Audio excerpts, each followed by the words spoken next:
McDonald. Yeah. My name is Jeff Meek, and I'm in town from Illinois visiting. And I was wondering if I could talk to you for a few minutes concerning the John Kennedy assassination. All right.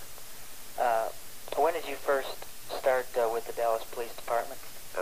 March 3rd, 1955. And what is your rank now? Detective. Detective. And what section or division are you in? I'm in the Crimes Against Property section, which is part of the Criminal Investigation Division. I see. I was wondering if we could discuss in some detail your movements of November 22nd, 1963. What do you mean? Well, starting, where were you, approximately at 12:30 when you first heard of the assassination? Yeah, I was in the cafeteria having lunch. Where at? At Dawes in Westmoreland, which is about, I guess 9 miles from the assassination site. I see. And were you assigned to a patrol car that day? Right. Then, or Yeah. do you remember the number of that? The number of that car, or? I remember the call number, 95. Call number was 95. Right. And what did you then do? Okay, when we was eating lunch here, well, the cashier made the statement that she had just heard on the radio that the president had just been shot. And so I said, "You're kidding." She said, "No, it came over the radio." So I left my lunch and went to the police car, got on my police frequency to confirm that, and it was confirmed. And so I had a rookie partner with me at the time. I was training him. What was his name? T.R. Gregory. And so we checked out with him and proceeded code 3 to the triple underpass where the assassination took place. We arrived there and we were assigned to control the crowd. And as we had been there for a while, just a minute.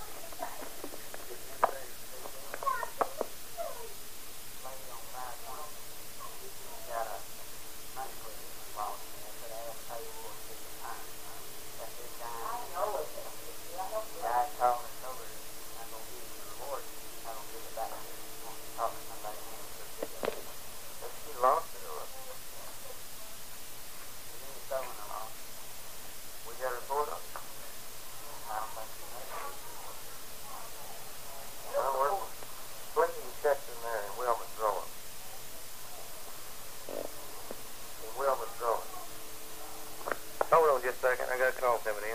Okay. Mac, I'm sorry. Okay, that's quite all right. I had 10 minutes there. Okay, you were at Elm and Houston. Right. And assigned to crowd control. Right. And so while we were there and had the crowd under control, had them all back across the street and everything, well, I heard over the police radio that a policeman had been shot.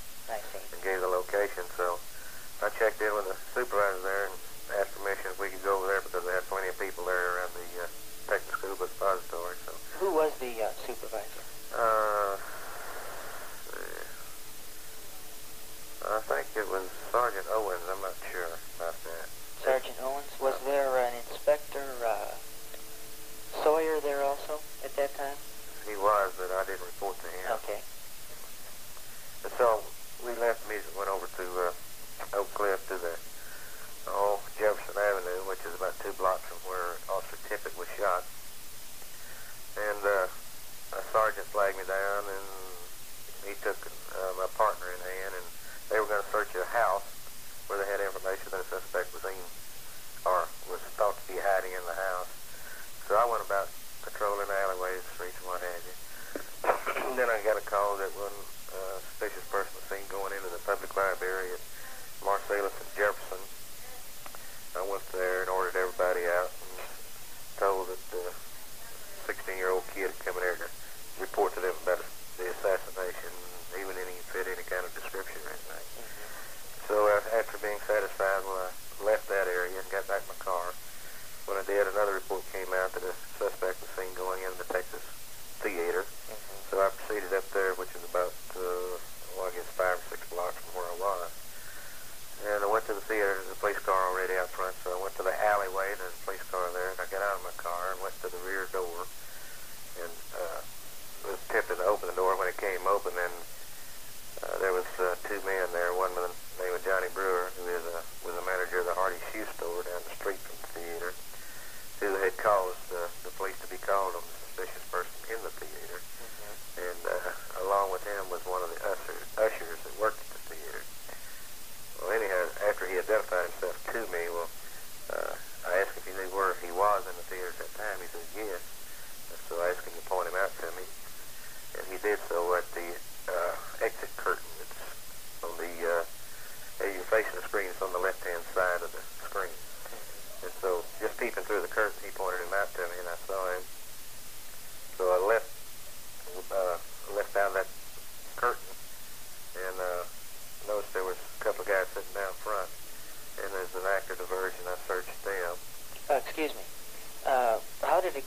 that you went to make the first contact with Oswald? You just have to be in the right place, right time?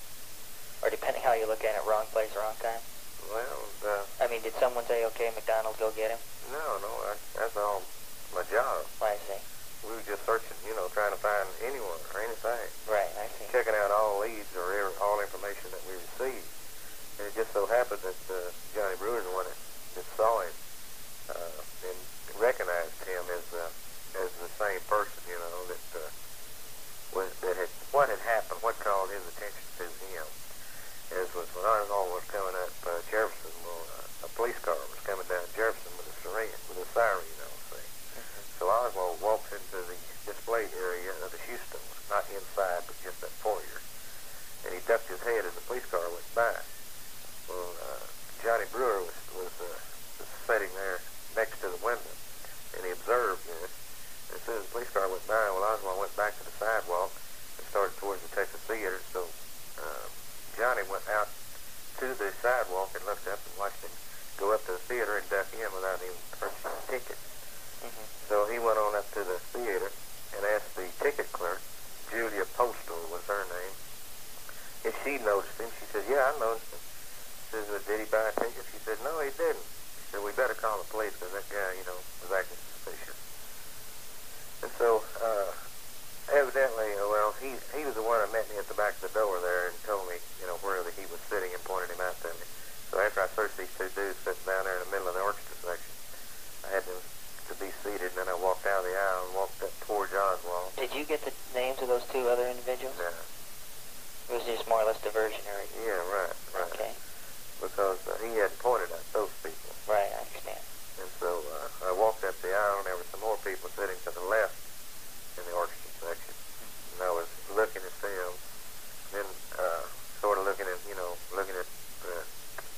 Oswald out of that one eye, right. Seeing what he's doing. So just as I got to his aisle, I stopped and turned in, and he was sitting in the second seat from the aisle. I got right up to him. I said, get on your feet. He stood up. He said, well, it's all over now. He started raising his hand like he'd given up, and then he popped me one with his left hand, hit me in the bridge of the nose, knocked my hat off. And at the same time, he pulled a pistol with his right hand, and I grabbed the pistol with my left hand.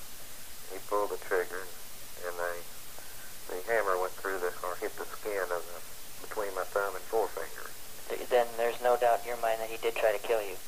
No doubt whatsoever. And so whenever I knocked him down into the seat, I got my right hand on the butt of the pistol and pulled it away from him, and handed it to another officer. By that time, the other officers had converged on to the scene there and was, holding him and all that kind of stuff. What were some of the names of some of the other officers that assisted you at that time after you had made the first initial contact with Oswald? T.A. Hudson was one of them. C.T. Walker. And Ray Hawkins. Is Mr. C.T. Walker still around? Works vice control. Vice control. Who'd you say you were, by the way? My name's Jeff Meek. Meek. Right. What do you do, Mr. Meek? I'm a school teacher. Okay. What are you doing, some kind of research paper? Yes, I'm just very interested in the assassination, and I teach a class on it back in Illinois. And obviously, I've run across your name many times. Oh, yeah. I was wondering if I could ask you a few more questions. Okay. Well, maybe we could just proceed a little bit. After you apprehended Oswald, what happened next? Well, I came down there to City Hall, for one thing, and had my picture made because I had some scratches and bruises and all that kind of stuff, to show that he did resist arrest in case, he did honor police brutality, which he was doing out at the theater. And rightfully so? Huh? Rightfully so? Oh, no. He tried to kill me. All I was trying to do is get the pistol away from him. After the initial, for lack of a better term, fist fight, was there any other violence of any kind? None whatsoever, no. Okay. He was just handcuffed and placed in a police car and brought downtown. And that was in... And they brought him straight to the Homicide Bureau, where Captain Fritz interviewed him and what have you. And another thing that happened about that time was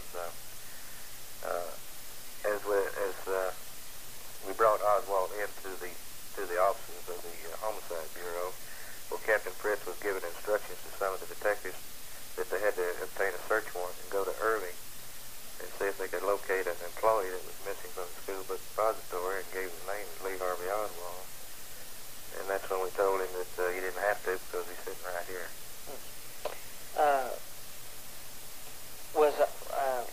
That was the first indication I had that he was connected with the assassination. I see.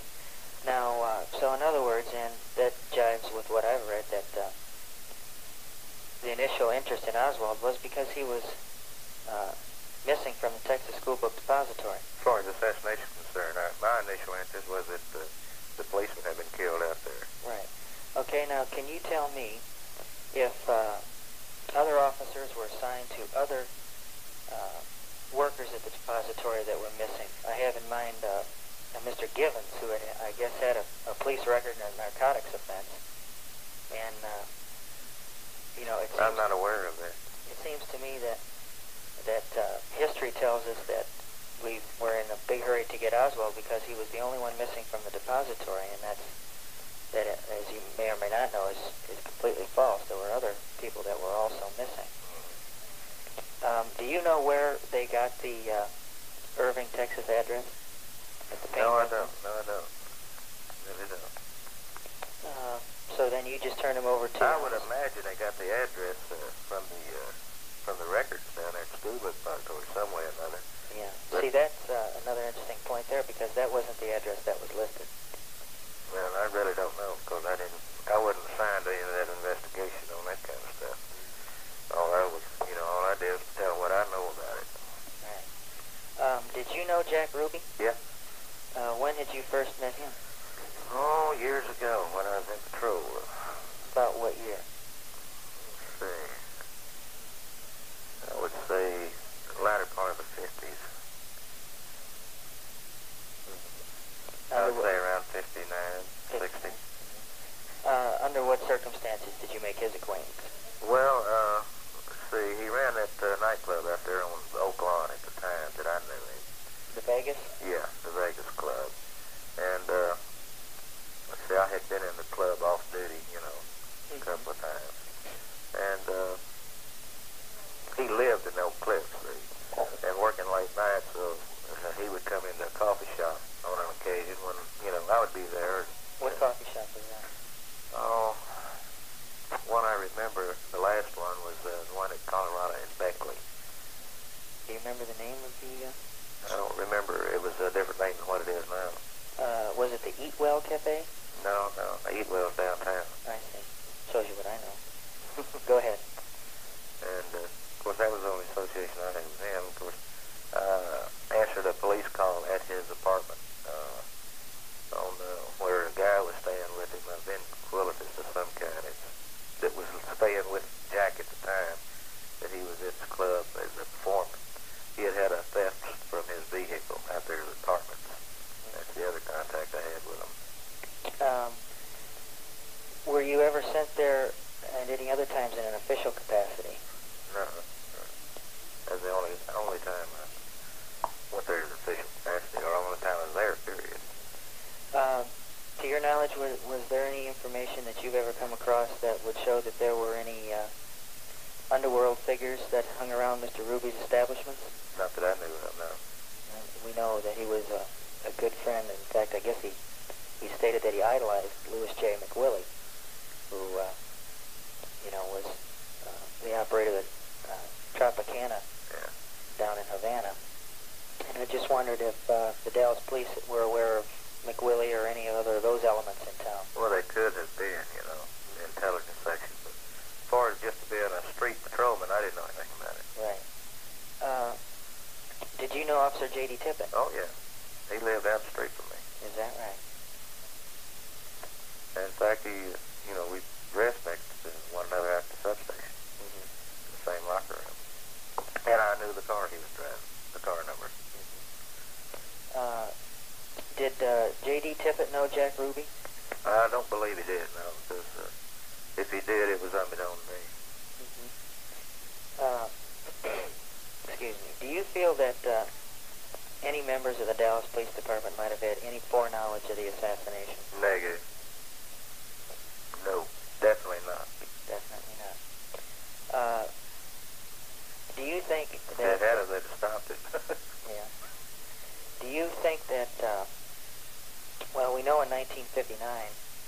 Ruby was being used as an FBI informant because of his knowledge of certain criminal matters, I guess prostitution, drugs, etc., because of, his lifestyle, etc. Have you ever run across any information or heard anything that points to the fact that he might have been an FBI or some sort of intelligence operative in 1963? Do you know if the Dallas Police Department in any way used Jack Ruby as any type of informant? Not that I know of. And who would be the man to check in with on that particular aspect? I don't know. Because all that stuff was investigated at the time by the Warren Commission. Right. Well, I don't know what they, came up with on it. Speaking of the Warren Commission, I was wondering if you believe the Warren report wholeheartedly, or certainly did. you believe that Lee Harvey Oswald alone killed President Kennedy. Right. So it's common sense to tell you that if it had been a conspiracy, they had made sure they had the most sophisticated weapons available to them, so that nothing would go wrong. I see. That's my feeling on it anyway. Well, we differ there, but that's the way it goes. That's what makes the world go That's round. correct. Do you find it kind of funny that there were no notes or tape recordings or anything made of those interrogation sessions between Oswald and Fritz and the FBI and the Secret Service? And Well, that's the way Fritz operated at the time. He never did use tape recorders. He did not. Never even took notes. I've read most of the 26 volumes, and at one point Oswald's being asked about one of those Heidel cards or the photographs that were supposedly found at Irving, supposedly of him. Well, there's one card on his person had his name on it too. Right. I took it off of it. But Fritz, I believe, asked the question about it, and Oswald says, "I'm not going to answer that because you took some notes. You look at your notes. Yet it seems like there are no notes." I've always wondered why, in such an important matter as this, the assassination of a president, there weren't some measures taken to record what happened or what he said. Of course, everybody's got hindsight on all that. I'll agree with you there. Hindsight's great. Yeah, really. Because you can surmise why this didn't happen and why it did happen and all that kind of stuff. But still, it did happen. It's just not in the interest to a lot of it. What do you think this new investigation will show? I think it's a waste of money. You do? Yeah. I don't think it'll show a thing. You don't have any trouble then with any aspects of the Warren report? No. Have you read it? Oh, yeah. Sounds like you're fairly well versed. Well, I hope so. I have to lecture a lot of the times, Is that right? In fact, I'm going to the University of Delaware in January. Do you know of any other suspects that were arrested? Suspects? Yes, that were arrested around, let's say anywhere Well, between 12:30 and 2:30. What I do know, which is just what I've read, is, where they gathered up a bunch of people down there at the school book depository and took them over to the sheriff's office, and, eventually they were cut loose. Yeah. They were anyone they could talk to. Right. As long as you brought those up, I believe then you're talking about those tramps or bums or whatever they're referred to. Yeah. Okay, now, it's my understanding, and you can correct me if I'm wrong, that they were taken to the sheriff's office in Dealey Plaza. Right.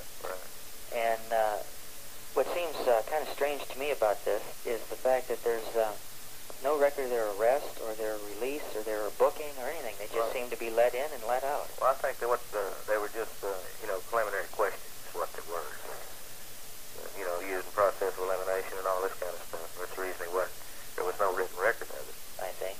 Because the written record is a booking procedure, see. So you ask preliminary questions before a written record is made? Oh, yeah, definitely. I see. That's in the course of any kind of investigation, really. Okay. Because, you know whether they're suspect or witnesses at the time. I know I've read through some of the radio transcriptions, and an officer, L.L. Hill, was sent over by some railroad tracks by Cobb Stadium to look for a suspect that was running down the tracks with a rifle. And that's always interested me. Now, whether he was hunting or what he was doing over there, I've never been able to ascertain. Do you know anything about that? No, I remember sketchy parts of what you're talking about, Phil, but I don't think anything ever developed from there, or no one was ever found, or whatever. Of course, there were a lot of reports coming out at that time, even people driving which is a common thing they do down here in Texas. And I don't know his name, but I'll refer to it as L.L. Hill. Is he still with the department? Do you know him? Yeah, I know him, and last I heard of him, he was working in the communications section. Same phone number as this? Right. Oh, well. Different extension? You can get him on 742-2431. 742-2431. Or extension 531 on that same number you got me. Do you know his first name? Just L.L. Hill is all I've ever known him by. Okay. Do you think that if Fritz would have had a little more time with Oswald, he might have been able to get a little bit more out of him? I don't know, really. I don't think he's making very much headway with him anyway, because from what I could understand from the whole situation, that Oswald was just a farrigator, and that was it. So that's, he would even lie about the most common things, Right. So I really don't know whether they would break him or not. Do you have, I realize that you weren't there, but do you have any knowledge about the fact that there may have been more than one rifle found at the school book depository? I know the official version is one. No knowledge of any other but that one. And we've all seen the pictures of, at that time, I don't know what he is now, but at that time, Lieutenant Day holding the rifle over his head. Mm-hmm. Now, when you compare that photograph to other photographs, the rifles look very different. That's one and the same rifle. Well, that's my opinion. Mm-hmm. And you're certainly entitled to that. Yeah. Because they wouldn't be swapping around rifles and hiding out rifles and all that kind of stuff. We just don't do that in the police department. I don't know. You come from Illinois, but Dallas is different. Yeah, it certainly is. It really is. I know about Chicago Police Department. You do? Yes, sir. And New York Police Department. And, of course, I've always contended we have the most honest, straightforward police department in the world. Mm-hmm. Well, I think, and I'll be honest with you, I think that Dallas police in general have taken a beating because of this, and it's my firm opinion it couldn't have happened anyplace. That's right. But I do have certain suspicions and theories, etc. Yeah. But I have the consolation that I think that I was probably the only one that did anything right. As it turned out, I guess you did become pretty famous or infamous that day. I did have the opportunity to kill him, which I didn't do, and I'm glad I didn't at the time. Mm-hmm. Did you feel like it? Well, I started to when I was taking that pistol away from him. I did put it in his stomach and started to pull the trigger, and then I said to myself quickly that if I go ahead and shoot him, it'll go through him, go through the seat, and may hit another officer. So I've got him under control, so there's no need of it. Mm-hmm. And what kind of... Of course, that's just a fit of passion or anger at the time, I see, sure, because he slugged you on. Yeah, because he was trying to kill me, see. Yeah, self-defense. But I realized, I had him under control and had the pistol in my control, so that was the end of that. Uh-huh. It was just a judgment thing at the time, which was, proved to be a good judgment. Right. What kind of pistol were you carrying? 38. Is that standard, I understand? Yeah. It was the same kind he was carrying, only, his had been cut off from a 4-inch to a 2-inch. Uh-huh. Fully loaded. Did you assist in the searching of the suspect, Oswald? Yeah. And what all did you find that you can remember? Billfold and cards with that name on it, A. Hydell. Mm-hmm. And I believe there was some money, and not very much money. I don't recall exactly how much money there was. It was very little, I believe. Mm-hmm. And some loose change. That's about it, really. Of course, he didn't have his jacket on. Yeah. That he was reported wearing. Mm-hmm. They supposedly found that in a parking lot. And the fibers of the shirt that he was wearing when I arrested him, some of those were found on that rifle. Mm-hmm. Of course, you knew that too. Yeah, I've read that. Yeah. But getting back to the one point that sort of troubles me, and I won't take up too much more of your time, is that we've seen some photographs of, as I said, the rifle that Day had, and then another picture of some police officers standing out in the street with another rifle. And what we can see of... Another rifle or a shotgun? Another rifle. Okay. And what we can see from these photographs, it looks like the rifles are different in that the barrel projects out much farther in one of the rifles than it does from the other, from the stock, from the wooden stock. Now in the 6.5... Now, the guy that's holding that rifle, is he also in plain clothes? Do you recall that? I really can't say for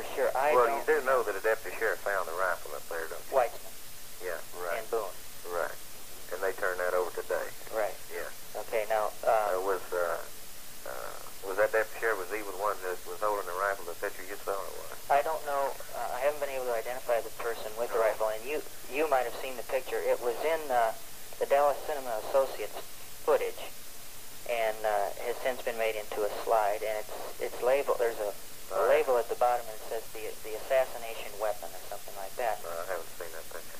And it's quite obvious that the barrel projects quite a bit farther out from the stock than in comparison to the 6.5 millimeter that was supposedly found on the 6th floor of the Texas Blue Book Depository. That's always been one of my pet peeves in this, trying to find something out about that.